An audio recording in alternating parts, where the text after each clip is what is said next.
Meus irmãos, vamos abrir a palavra do nosso Deus. Isaías capítulo 6. Isaías capítulo 6, os 13 primeiros versos de Isaías capítulo 13. Capítulo 6, Isaías 6, os 13 primeiros versículos.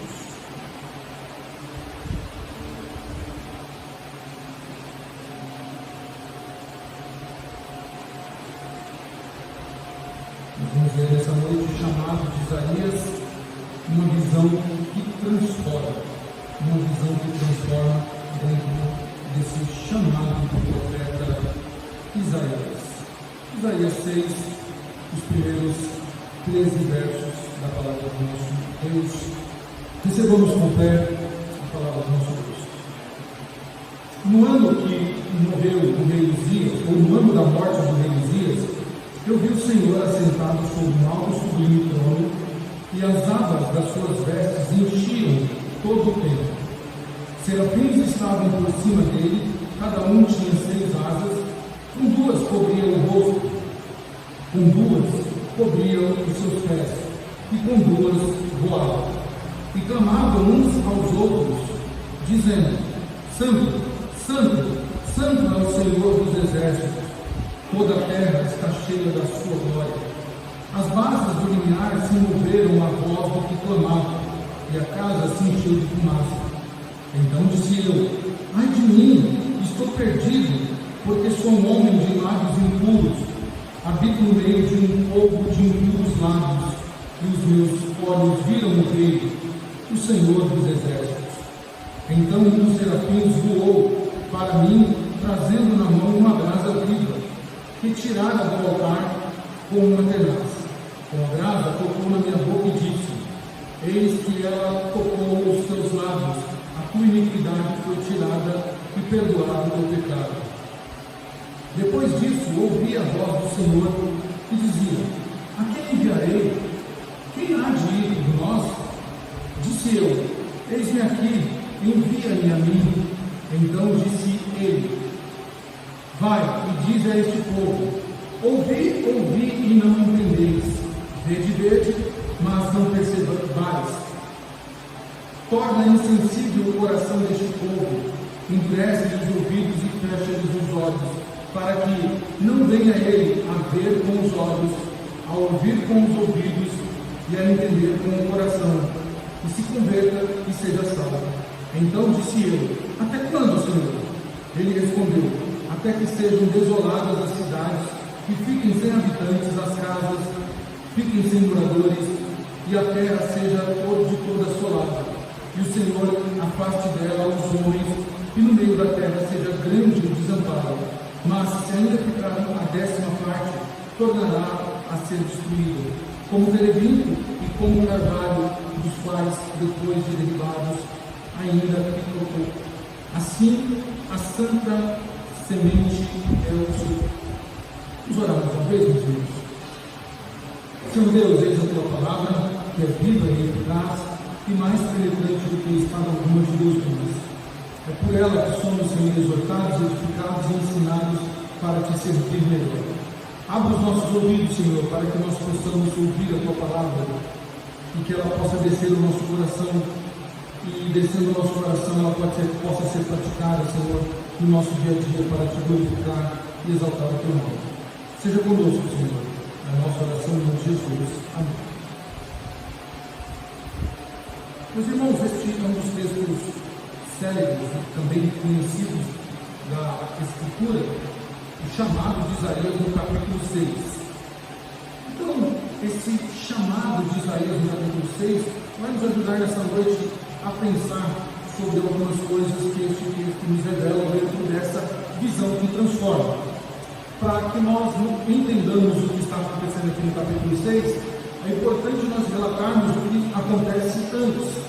O povo peca contra o Senhor, esse povo peca de uma maneira violenta, a ponto de trazer a indignação do Senhor contra eles. E o Senhor então decide punir aquele povo. O Senhor decide então estender a sua mão sobre o seu povo diante da idolatria, diante do abandono à fé.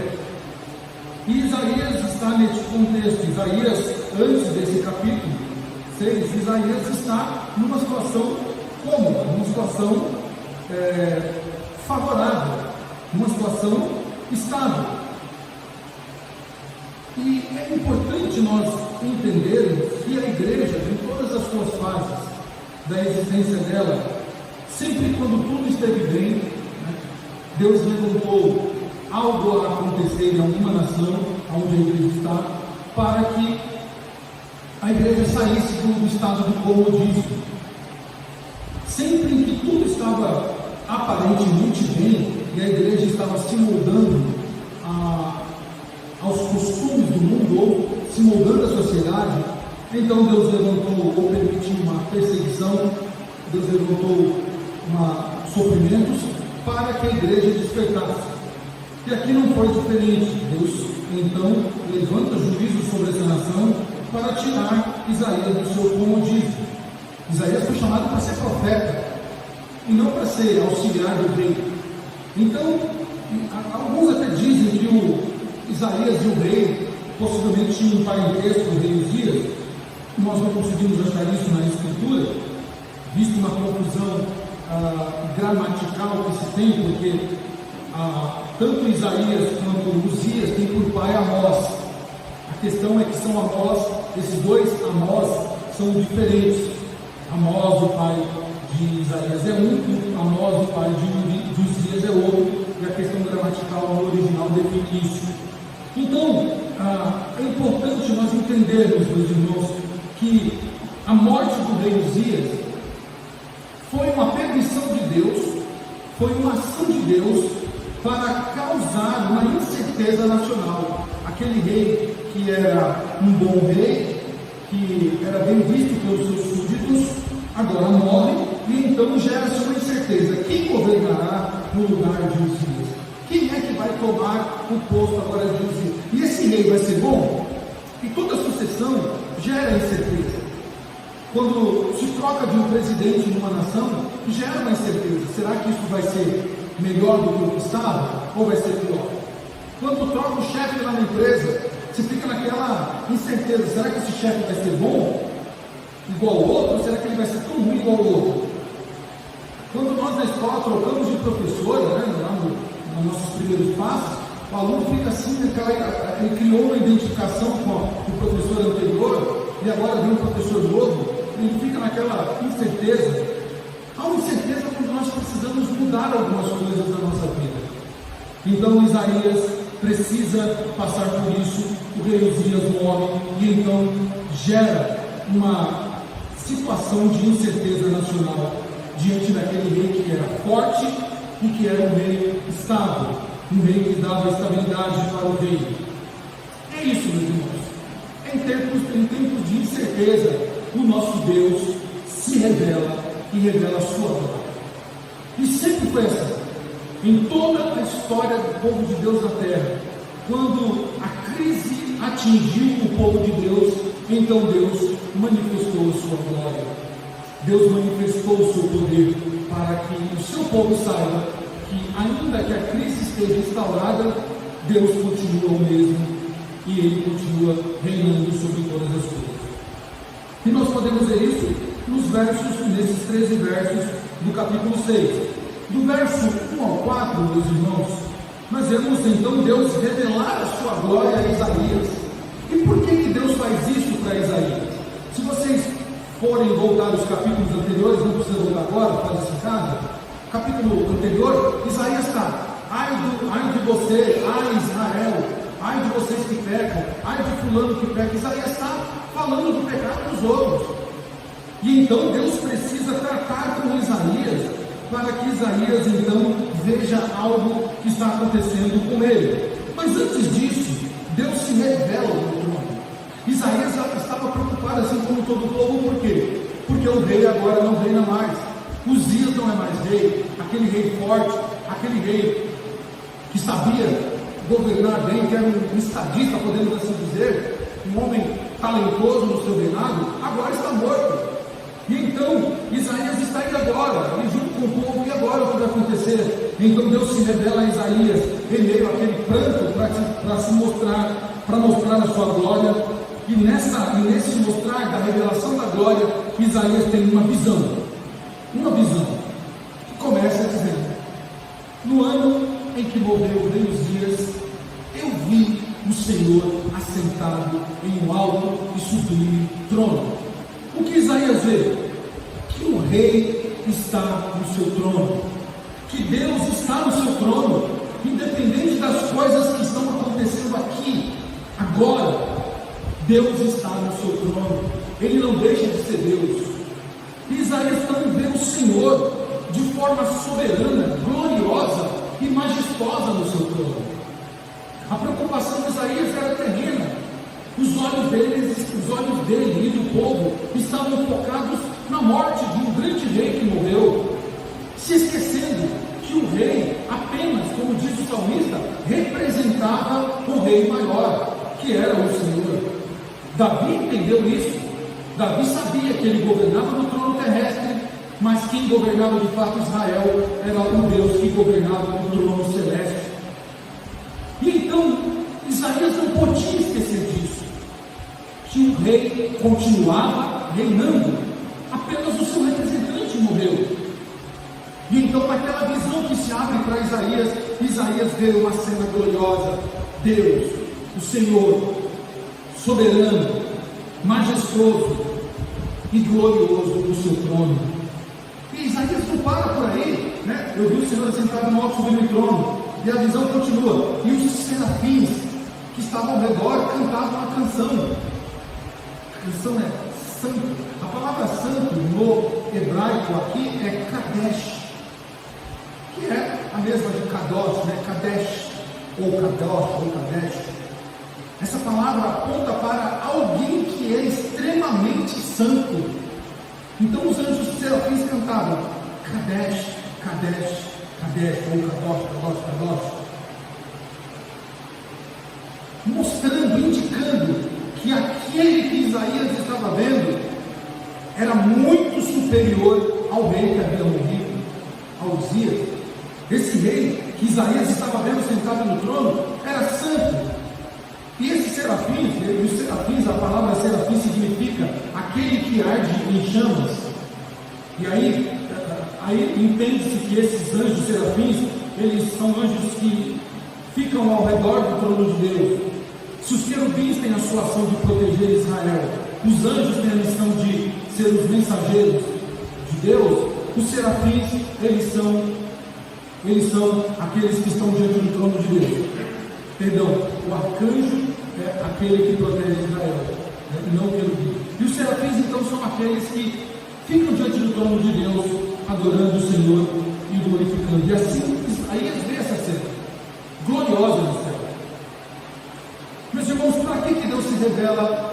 Para que Deus abre, descortina e mostra a Isaías essa visão? Para mostrar, meus irmãos, a Isaías e a todo o povo que em meio à instabilidade humana, em meio ao reinado que se fundou, em meio à crise nacional, em meio aos perigos da vida, em meio às enfermidades da vida, em meio às situações mais difíceis e embaraçosas da nossa vida, Deus continua e permanece fiel ao seu povo.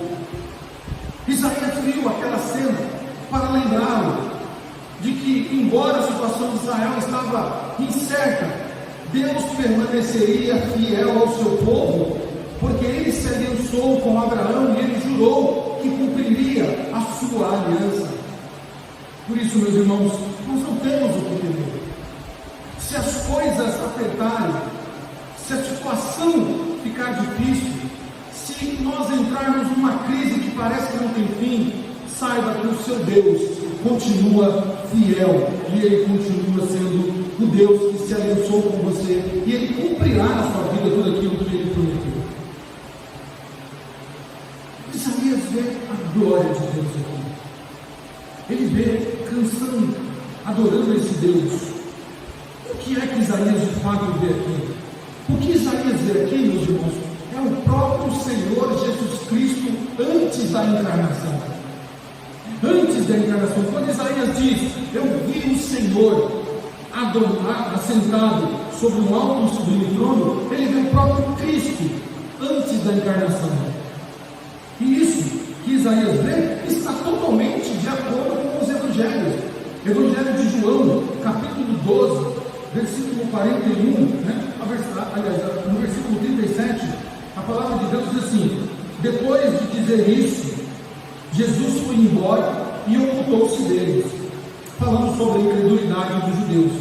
E embora tivesse feito tantos sinais na presença deles, não creram nele, para se cumprir o que foi profetizado por Isaías, que diz: Senhor, quem creu em nossa pregação e a quem foi revelado o braço do Senhor?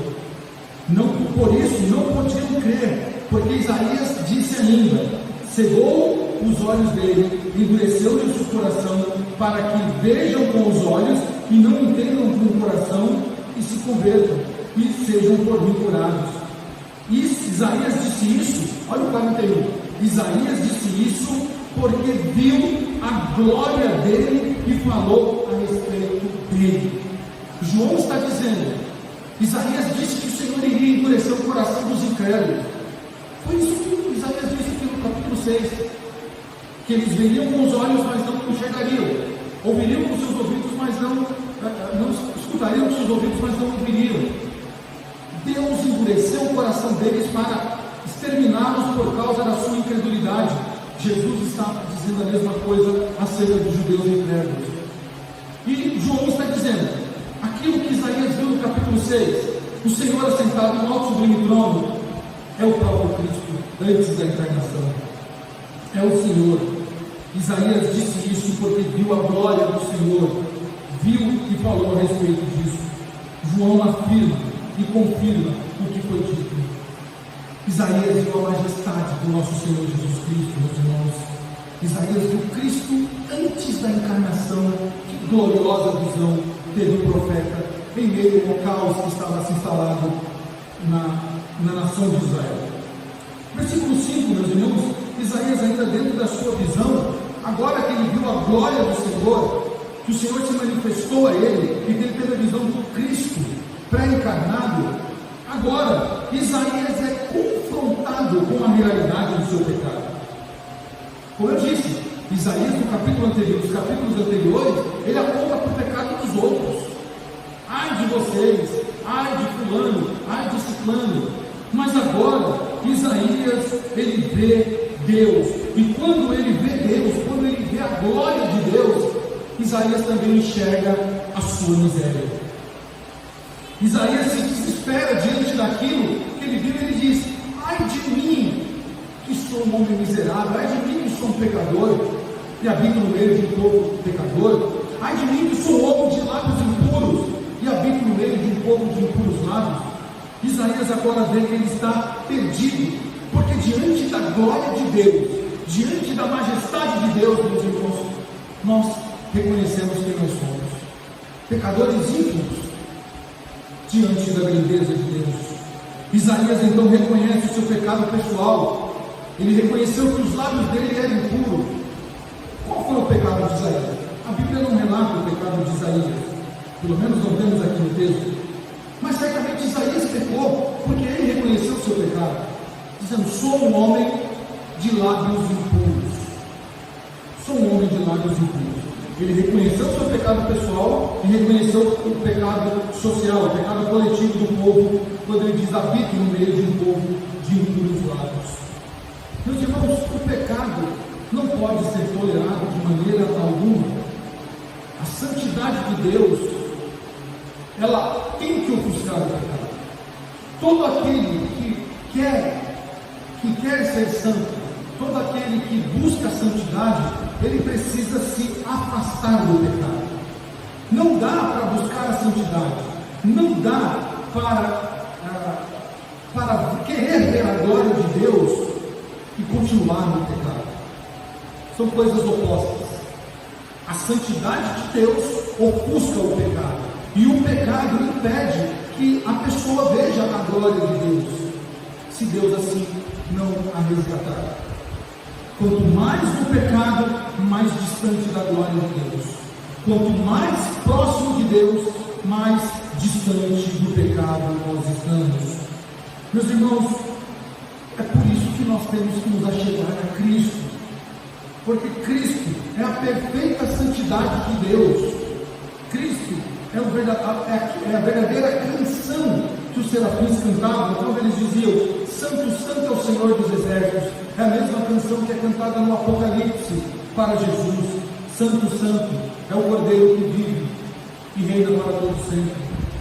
Jesus é sem pecado. Hebreus capítulo 4, versículo 15 diz isso, que Jesus não pecou. Sua vida, a vida de Jesus revelou isso, a vida dele mostrou que ele viveu entre nós sem nenhum pecado, sem nenhuma impureza, mas ele permaneceu fiel até o fim.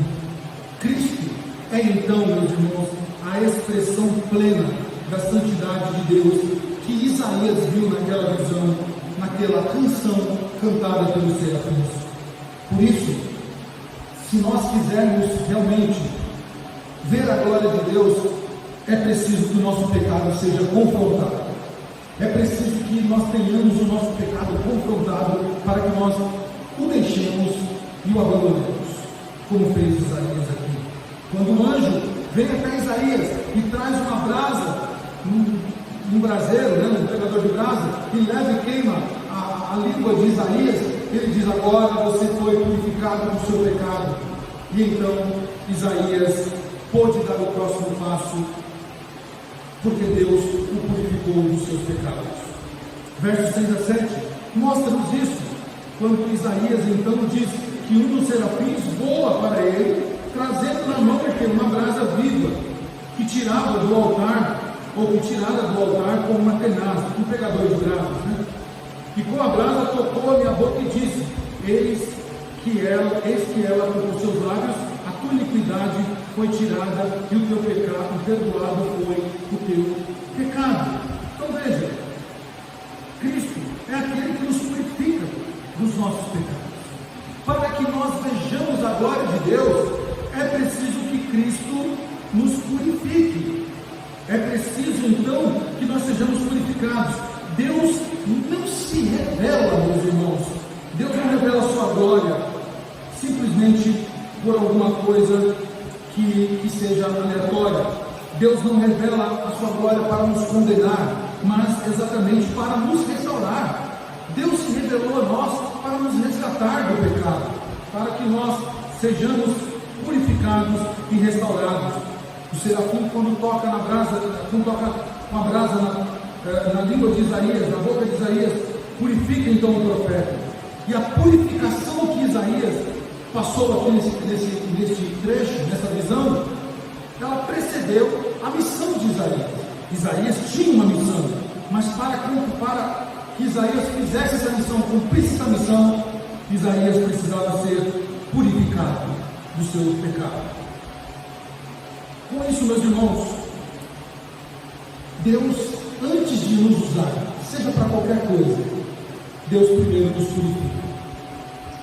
Se nós somos eleitos de Deus, se Deus realmente nos chamou, Ele vai nos purificar primeiro, antes de nós executarmos aquilo que Deus falou. Seja uma coisa mínima, mas Deus primeiro, Ele vai nos purificar. Porque Deus trata primeiro de nós, antes de nos usar.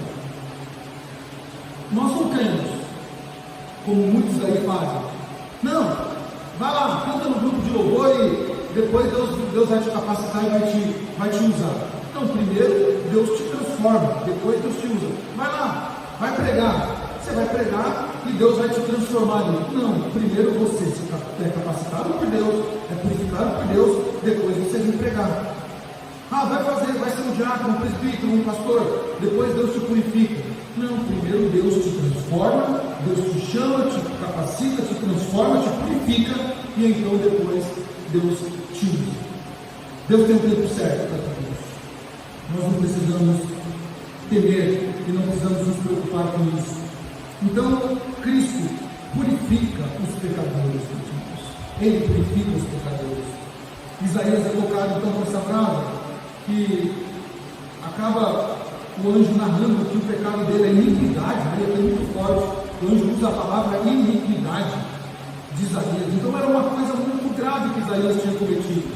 Não era um pecado qualquer, mas era um pecado que precisou de uma ação de Deus intervir na vida de Isaías, para Isaías ser purificado.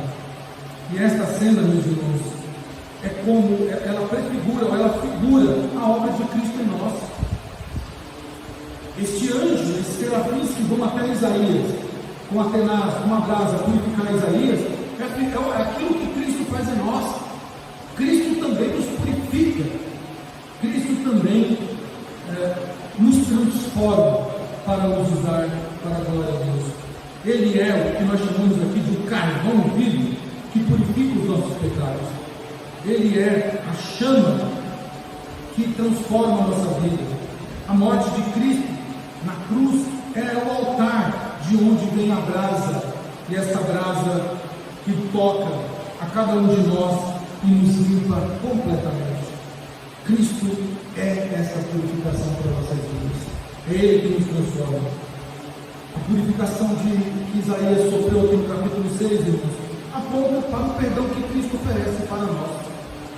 Aponta para isso, para o perdão que Cristo nos disponibiliza ao nos chamar para a obra a qual Ele tem a cada um de nós. Versículos 8 a 13, meus irmãos, Isaías agora, depois de ver a glória de Deus, depois de cair na realidade do seu pecado, depois de ser purificado pelo Senhor Deus, então Isaías é chamado para uma missão. Versículos 8 a 13, Isaías diz assim: depois disso ouvi a voz do Senhor que dizia: a quem enviarei? A quem há de ir por nós? Disse eu: eis-me aqui, envia-me a mim. Então disse ele: vai e diz a este povo: ouvi, e não entendeis, vede, e não percebais. Torna insensível, né? O coração deste povo, endurecido nos ouvidos, e fecha-lhes os olhos, para que não venha ele a ver com os olhos, a ouvir com o ouvido, e a entender com o coração, e se converta e seja salvo.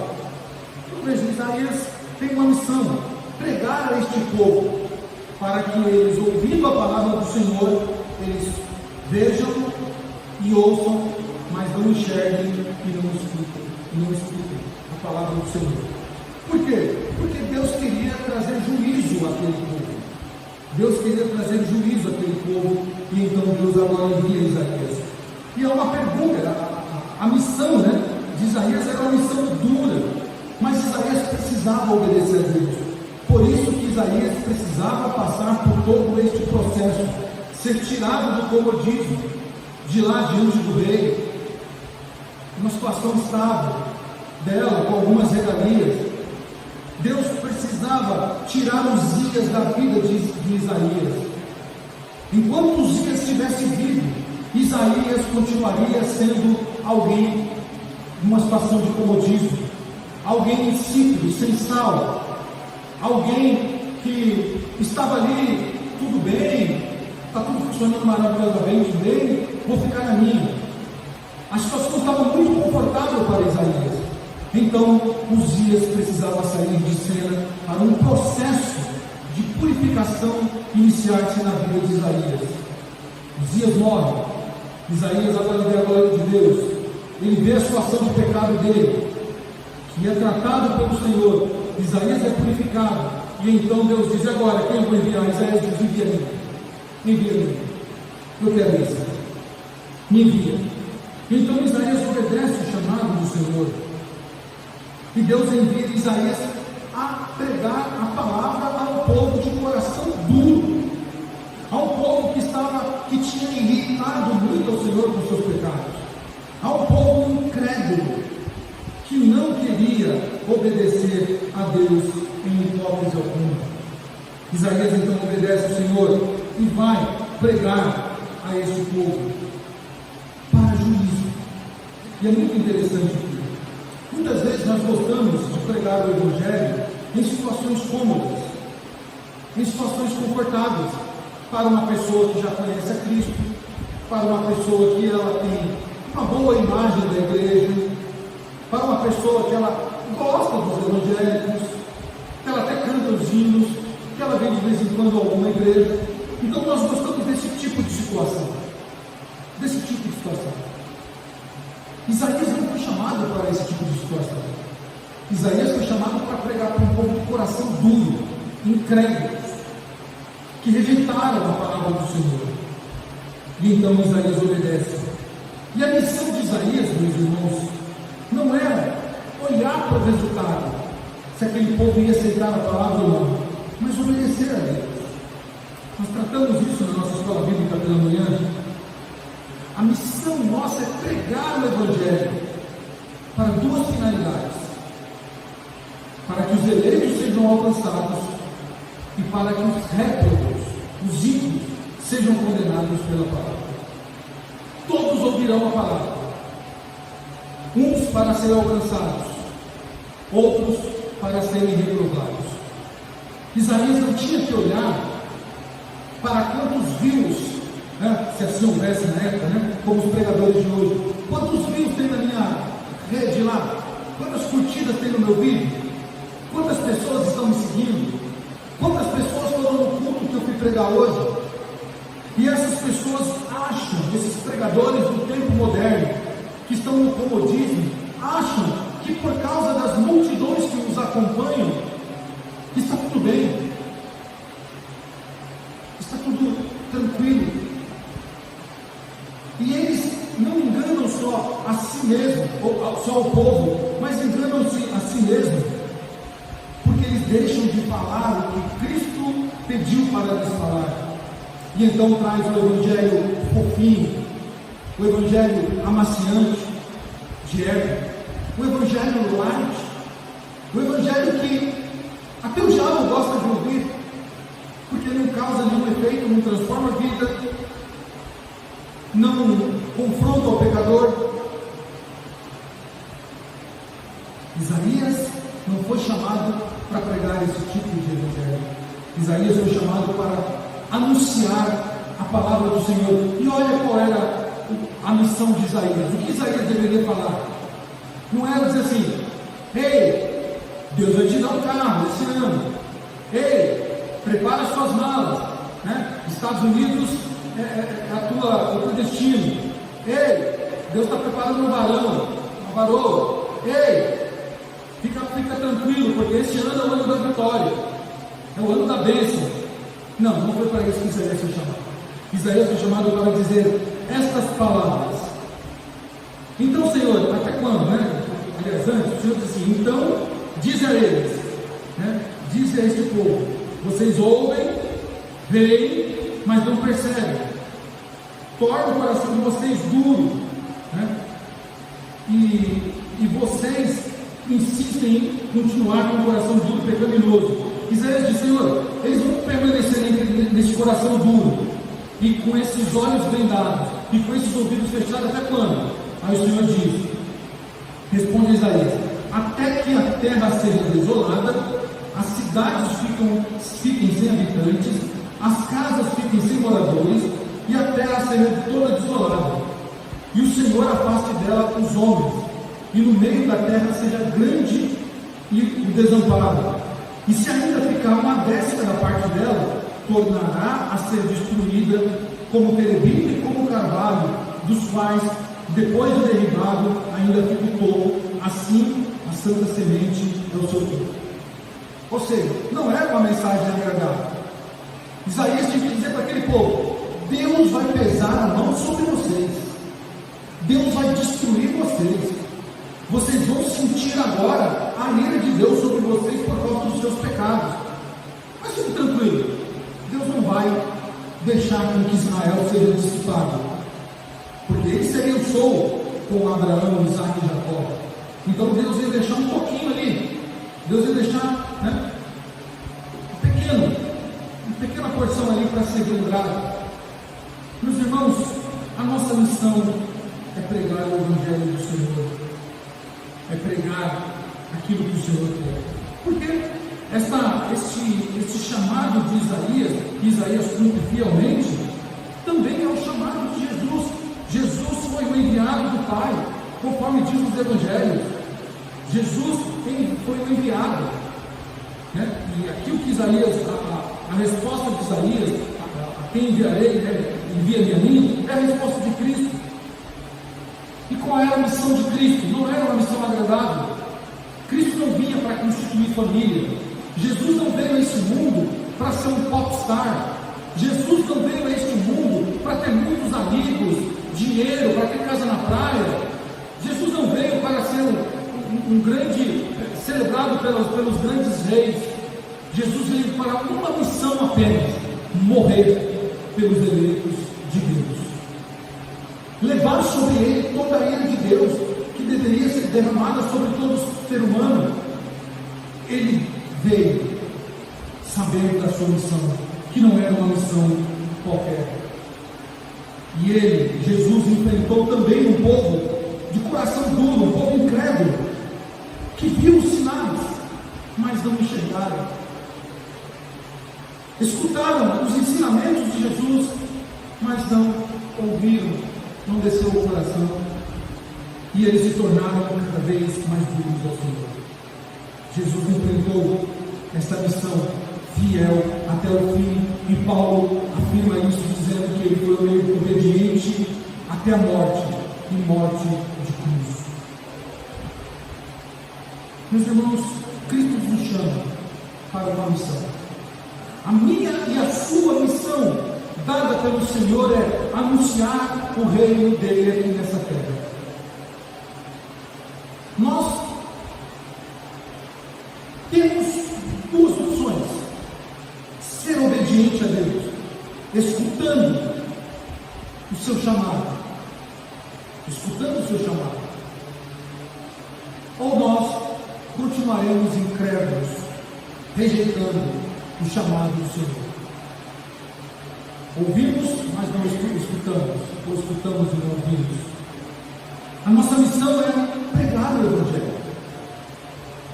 A igreja foi chamada para testemunhar a Cristo. Se nós não estamos ainda preparados, meus irmãos, então Deus precisa nos tirar da zona de conforto. Deus precisa nos tirar da zona de conforto. Deus precisa nos confrontar por causa do nosso pecado, para que nós então possamos cumprir a missão que o Senhor nos deu de testemunhar o Evangelho de Cristo aqui. Jesus te chama, meu irmão e minha irmã, para testemunhar o Evangelho dele. Qual é a sua resposta? Eis-me aqui, envia-me a mim? Ou finge que não é com você, finge que não é contigo? Você vai continuar achando que não é contigo esse chamado até quando? O convite do Senhor foi feito à igreja de Cristo para sermos testemunhas do Senhor até a sua vinda. O que nós vamos fazer com esse chamado? Nós lemos pela manhã Ezequiel capítulo 3, depois leia em casa. Ezequiel capítulo 3 diz: se eu te mandar falar ao pecador, falar ao ímpio sobre os seus pecados, e você não falar dos seus pecados, e ele morrer nos seus pecados, ele morrerá nos seus pecados, mas o sangue dele eu cobrarei de você. O Senhor, meus irmãos, está dizendo: se nós não pregarmos o Evangelho, não anunciarmos aquilo que Deus, o nosso Senhor, está nos mandando, eles vão morrer nos seus pecados, mas Deus cobrará de nós a nossa omissão, o nosso comodismo. Irmãos, é noite da gente dizer: Senhor, revela-se a mim, mostra a tua glória a mim, Senhor, se revela a mim, confronta-me, para que eu saia do meu estado de comodismo, para que eu abandone essa situação cômoda,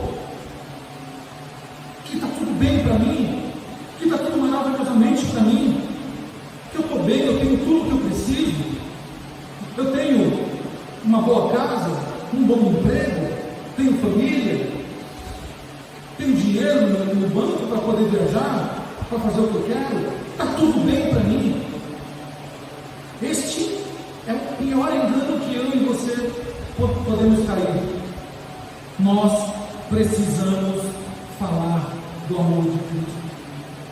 Nós precisamos anunciar o Evangelho do Senhor.